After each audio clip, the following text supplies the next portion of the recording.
done there, that needs to be addressed. Our thoughts and our emotions are inseparable. And it is of the utmost importance that you learn how to bring them together as one when making decisions that will affect your life. Yes. People don't realize sometimes that, they get in destructive relationships and they make bad decisions because they're not bringing their thoughts and their emotions together. How many people do you know wear their emotions on their sleeves and regret what they say sometimes for the rest of their life? Yeah, and I think it's not just emotions, it's emotions mixed with toxic beliefs and blaming the other. If we can really speak our emotions, which is, when you do this, this is what comes up in me, this part of me gets activated, the part that feels sorry for herself, and I notice that. So a lot of noticing, kind of like a weather report of self. I'm just reporting about your impact on me, and I'm not making you wrong or bad. I'm just saying, this is what happens inside of me when you say this, do this, act this way. What do you think of that? I truly believe you are right on the mark there. It's so true. But a lot of the inability to the avoidance or inability to understand our feelings and what people are going through, by and large, girls learn to suffer in silence. Mm-hmm. And boys are to deny that they are suffering at all. Well put. And so, when we are not, we're not taught to understand our emotions, to feel them, to deal with them, as children growing up, then how are we to be as adults? You wonder why people turn to addictions and other sources of avoidance and excitement things to alleviate what they're feeling because they don't want to deal with it.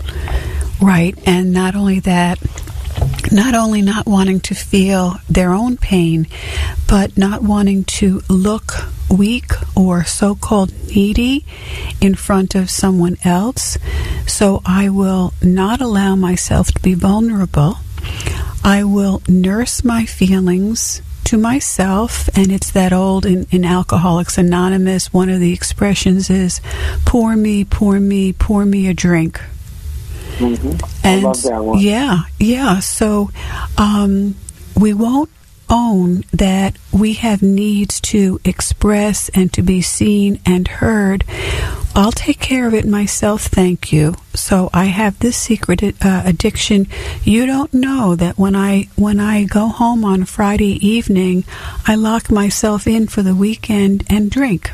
And that's how I take care of myself, because God forbid I should tell someone that I am in anguish, that I am suffering, that I'm in despair, I feel miserable. I'm not supposed to. And this is what I call extreme individualism. It's a terrible, terrible myth that we should not have any needs to express ourselves and to connect with other people. Mm-hmm. Yes. And it is so important to have that connection.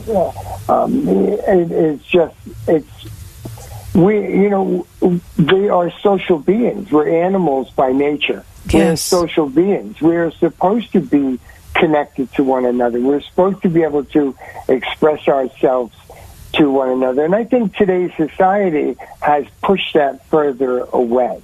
Mm-hmm. Yes. And then, if you were talking about with alcohol and people not wanting to deal with what's going on, if you look at your TV shows, commercials, this, that, you see someone come home from work, had a hard day at work, and they reach in the refrigerator for a beer, or they're pouring themselves a glass of sherry, or mm-hmm. something of that nature. It's a message that is in society. And that is not the way to deal with what life's pressures or it's something that's going on. You need to transition through that and work through that and understand that alcohol, drugs, or any other type of addiction is just an avoiding of what you're really supposed to feel that's innate in us as human beings. Yes. We're supposed to feel all these feelings. And because feelings are our biofeedback system, feelings are messengers. So if we ignore the messengers, we don't know how to proceed well in life, and we're completely cut off. So I want just everyone to know that this is Dr. Duffy Spencer. We are Just Relationships, and I am interviewing David McCauley, who is the author of Emotional Healing: What Costs So Little is Worth So Much. And we are WHPC 90.3. And I also want everyone to know you're in for a treat, because David McCauley is coming back to us next week. We will have a part 2 in this series with David McCauley. And the book we're going to be talking about next week, his book is Addiction to Recovery: Unlocking Your Potential. Oh my word, what a provocative title. Addiction to recovery in a positive way. There's such a thing as a positive addiction, right, David?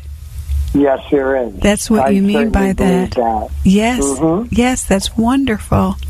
And if you don't mind, I'd love to just get back to when you brought up the soul. And what is it you mean when you talk about the soul? Well, the deepest foundation of our life lies in our soul. It's where our values come from, our principles come from, our desires. And when the soul we're wounded, the mind suffers serious disturbances as a result of emotional states from abuse. Yes. Many of us go through different forms of abuse. Some are severe, some may not be severe, but it's important to learn and think about your feelings in a new way and undo the head-heart split. Many of us live with emotional, verbal, mental, physical, or unfortunately for some, sexual abuse from our childhood or our adulthood. And it's important that we address all this inner pain that one lives with in order to have a fulfilling life. Okay. So much is, our life is in our soul. It is who we are as a person. And when there's damage in there, we can't go through life denying our anger, hurt, sadness, pain, and expect to have fulfilling relationships. All these things that happen to us in our life, whether it's our childhood, our adulthood, you can't glaze over that. You have to understand it, learn from it, and let go, and forgive that person. We talk about forgiveness. Forgiveness is letting the prisoner go free, and then realizing that you are the prisoner. There's a Chinese quote, if you don't forgive someone, dig 2 graves.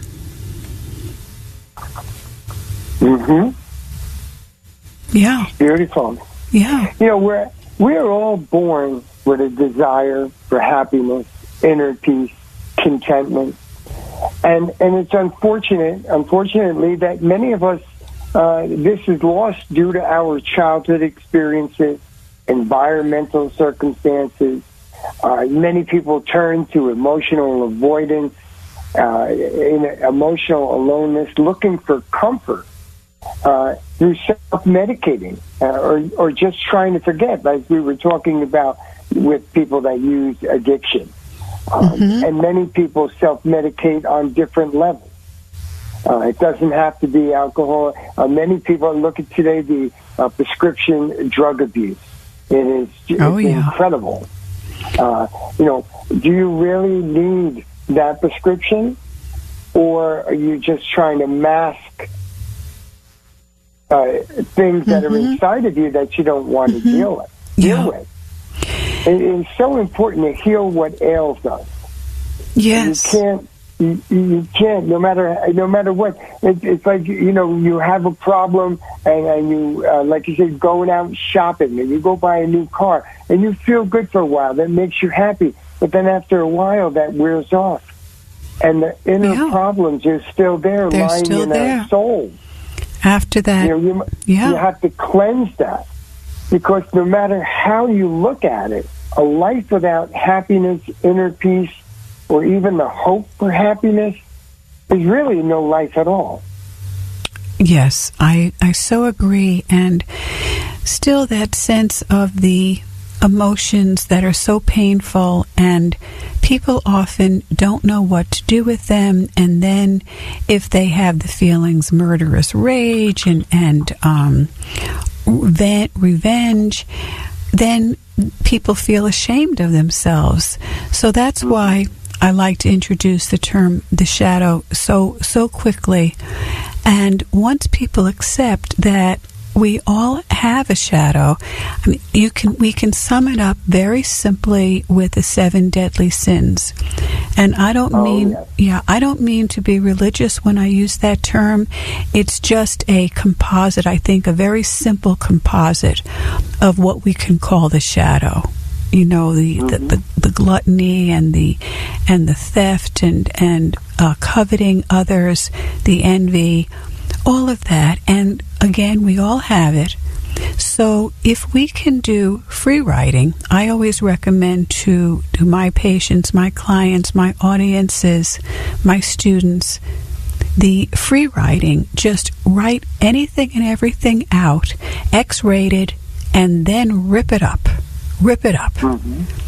So there's so much more, and the good news is, we have to close, but the good news is next week we're going to talk to David McCauley on his second book, Addiction to Recovery, Unlocking Your Potential.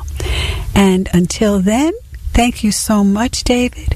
This is Dr. Duffy Spencer saying goodbye for now and wishing you great relationships.